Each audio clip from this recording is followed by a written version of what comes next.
श्री स्वामी समर्थ. माझ्या मैत्रिणींनो, स्वामी माऊली किचनमध्ये आपले स्वागत आहे. तर आज आपण आपल्या किचनमध्ये पाहणार आहोत खमंग अशी बारीक बारीक सेव. तर ती आपण सेव फक्त बेसन पिठापासूनच बनवणार आहोत. आपण त्यात दुसरे कोणतेच पीठ मिक्स केलेले नाही. आपण बघू शकता ही शेव कशी झालेली आहे. लहान केली शेव, मोठी शेव केली, पापडी शेव केली. बघा या आपण आता तर बघूयात आपण यासाठी लागणारे साहित्य.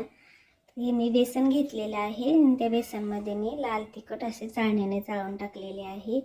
मीठ पण टाकलेले आहे आपल्या आपल्या चवीनुसार. आणि हा ओवा मी पाण्यात टाकून उकळून घेतलेला आहे आणि तो लहान तारेच्या चाळणीने चाळून त्याचे पाणी परत त्या पिठामध्ये टाकलेले आहे मी थोडे थंड करून. ओवा चांगला असा पाण्यात उकळू द्यायचा आणि ते पाणी त्या आपल्या बेसन पिठामध्ये टाकायचं, म्हणजे ते अडकत नाही तारत वगैरे असं, म्हणून तसं टाकायचं. आणि आता हे आपले दुसरे पाणी त्याच्यात टाकून घ्यायचे आणि त्याचा एक गोळा बनवून घ्यायचा. मी दुसरं काहीच टाकलं नाही, हळद पण नाही टाकलेली, फक्त तिखट, मीठ आणि ओव्याचे पाणी एवढंच टाकलेलं आहे. आणि बेसन पीठ एकदम बारीक असे बेसन पीठ घेतलेले होते. बघा हे आपण असे पीठ बनवून घेतलेले आहे. तर आपण आता हे पीठ एकदम एकजीव चांगले करून घेतलेले आहे. एक चांगला असा चमचा घेऊन ते आपला जो शेवगा असतो का शेवाचा, त्या शेवग्यात असे भरून घेतलेले आहे. हात घाण होतो म्हणून चमच्याने भरून घेतलेला आहे. तर बघा हे असं आपण भरून घेऊयात. आणि मी असं खाली का लहानच शेवाची लहान तारीचीच शेवाची ताटली अशी बसवलेली आहे.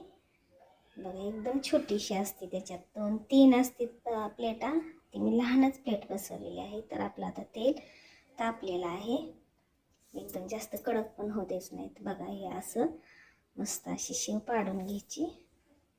छोटे छोटे वेडे घ्यायचे. जास्त वेळ जर फिरवत बसला तर तेलाचा थोडासा चटका पडतो बसतो आपल्या हाताला, म्हणून असे बघा थोडासुद्धा गोळा वगैरे काही येत नाही. आपण सगळं चाळून घेतलं, तिखट पण छोट्याशा चाळणीने चाळून घेतल्यामुळे त्याच्यात काय अडकत नाही. एकदम छोटीशी प्लेट आहे, छोट्या वेजाची, एकदम कुरकुरीत होते. आपल्या पानपुरीला वगैरे जशी शेव असते का तशी एकदम लहान अशी लहान साईजची शेव होते.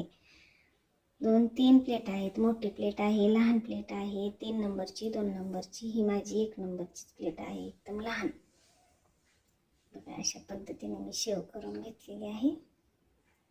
छोटे छोटे वेडे घेतले. मोठ्या वेड्या जर करायला गेलो तर हाताला पोळते, त्याच्यामुळे बघा अशी माझी शेव झालेली आहे. सगळी भरपूर शेव केलेली आहे. परत मी लहान मोठ्या तारेची पण प्लेट घालून ही केलेली आहे आणि ही पापडीची प्लेट घालून त्याच पिठाची मी परत पापडी पण बनवलेली आहे.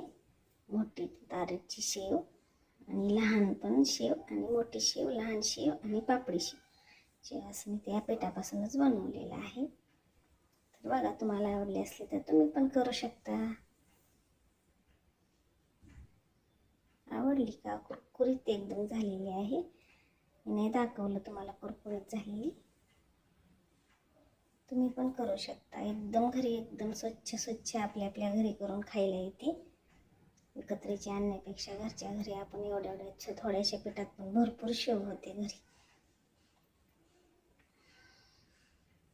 बघा आवडली असली तर करा मैत्रिणींना. खमंग खमंग अशी सेव बनवलेली आहे. श्री स्वामी समर्थ. थँक्यू.